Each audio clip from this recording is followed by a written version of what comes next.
Number 4 in our series is the building of an icosahedron, fancy name, which defines 20 equilateral triangles put together in the shape of a solid or three-dimensional geometric beautiful form. Here we've got the small one, that's not it, and the big one. So we've got two icosahedrons here, and we'll demonstrate using two because it'll shortcut some of the process. It's very important. We're going to follow the directions again, and we look for the inside and the outside. Easy with the colored holographic outside, and the inside is there. With the plain one, a little bit more difficult.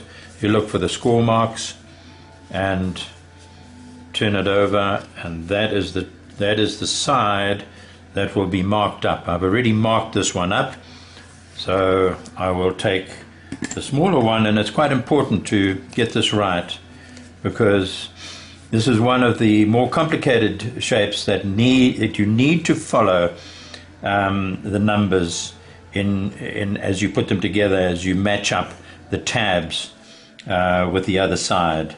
So to start on this process we're going to go 11, 11, there's a 10, there's an 8 on the tab, and there's an 8 on the side, there's a 5 on the side and a 4 on the tab, there's a 3 on the side and a 2 on the tab, and a 2 on a side and a 3 on a tab, and 4 and 5, and there's 11, there's a 1, matches with the 1 on the tab, there's a 10, there's a 9, there's a 7 on the side and a 6 on the tab, there's a 6 on the side and a 7 on the tab, and a 9 on the side. That looks like it. Okay, so from then we go into the next step, which is to fold them, and I'll now switch to the bigger icosahedron, put that there, and we'll give them a nice bend at the score marks. Get it nicely bent. Make sure that there's no delamination on especially on the tab side. Sharpen the tabs.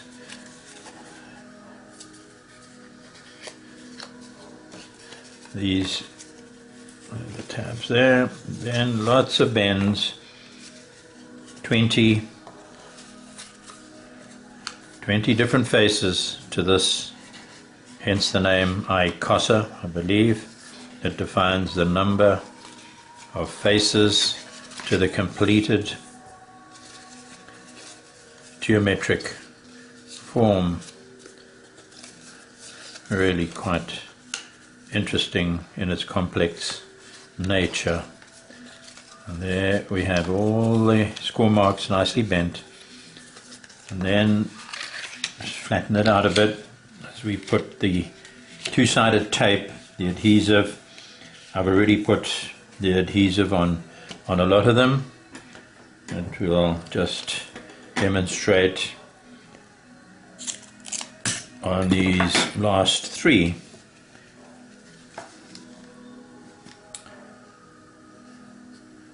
Always inside the score mark. We don't want the two-sided tape to encroach on the outside of the shape.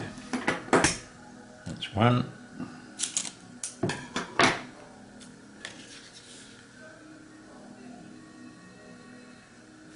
There's the second one. Make sure that the tape is nicely pressed down. Oopsie.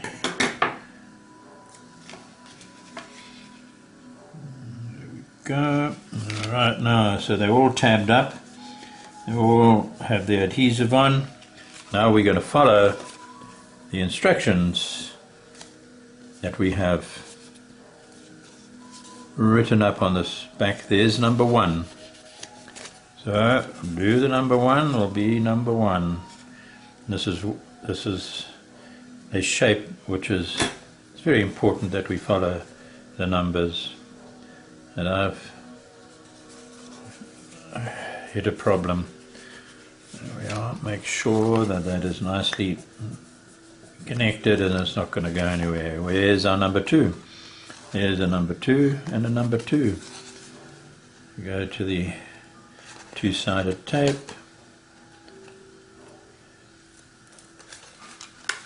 Match up the edges very carefully and press down from the inside and the outside, supporting as you press down, supporting with your finger on the inside, pushing down with the thumb on the outside. Right, we're number 3. There's our number 3. Number 3 on the tab goes to the side marked 3, and there we have it. This takes a bit of dexterity and fiddling with your fingers on the inside and your fingers on the outside. But remember, always matching the edge as best you can, giving it a good pressure so that it doesn't move itself out. Okay, so 3 is 3, and there's a number 4. Number 4 goes to number 4. Check it. Yep. There he goes. Edge to edge. Edge to edge. Good pressure. Finger on the inside, thumb on the outside, and make sure that it's not going to go anywhere. Okay, always pressing against your fingers on the inside, because this is difficult to put down on the. You can do it actually. Put it down on the table and press down on the table. Okay, there's a 4 and a 4, and there's a 5 and a 5. Almost. That's a pretty logical one, isn't it? Okay. It doesn't want to let loose its covering. It's a bit strange. Here we go. There we go. Edge to edge. Edge to edge. What's stopping us here? Yeah, tuck the tab back. Sometimes it gets in the way. Yeah, it's better. Edge to edge. Edge to edge. Let's see if we can do it this way. It's always better to be able to push onto a firm surface. There we go. What are we? 5 to 5? No, we're 6 to 6. There's our number 6. Gets a little bit tighter as it folds in on itself. More dexterity, more skill, but that's what this is all about. Edge to edge. I think I overlapped a little there, but it seems to be alright still. Right, where are we now? 7 to 7. Now we've got to be a bit careful, because as we go 7 to 7, tuck this in, we need to have both of them in preparation. So I think that's an 8. That is an where are we there? 7 to 7, 9 to 9. So we're going to do that one first, but that one needs to be tucked in. So I will expose both these adhesives and then push them down one by one. What is that, an 8? 7. Oh, there's an 8 on the other side. See, so I was breaking a rule there. Let's do this 8, 7 and 8 together. I think we have to do 7 and 8 together or not? No. Okay, so we're doing a 7 and a 7. As I say, you need to really follow the rules and get that 7 a little bit over reached, but that's alright. There's an 8.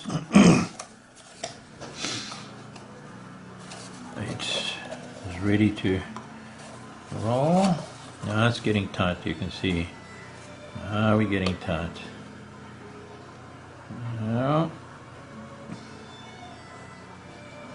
edge to edge. Edge to edge, here we go. Edge to edge. And the one we tried to do earlier, the number 9, but it's perfectly correct that we follow the numbers. There we go. And we've got plenty of room to get inside, which is always the difficulty at this stage. And getting our fingers in there to get pressure down. Finger inside. And my thumb outside, and squeeze tight to get that adhesive, that two-sided working. This is where the flaps come in so handy, because I no longer have to work on the inside where I can't get to anyway, and I've got my cap flaps in perfect position to complete the icosahedron, and need some stick glue, whichever make you decide that you like. Oops.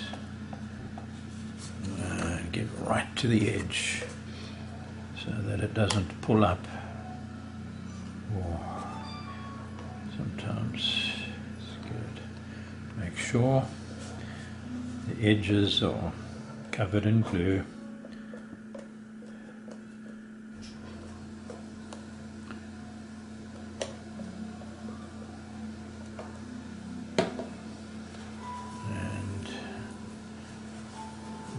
Naturally, flaps close in the right position.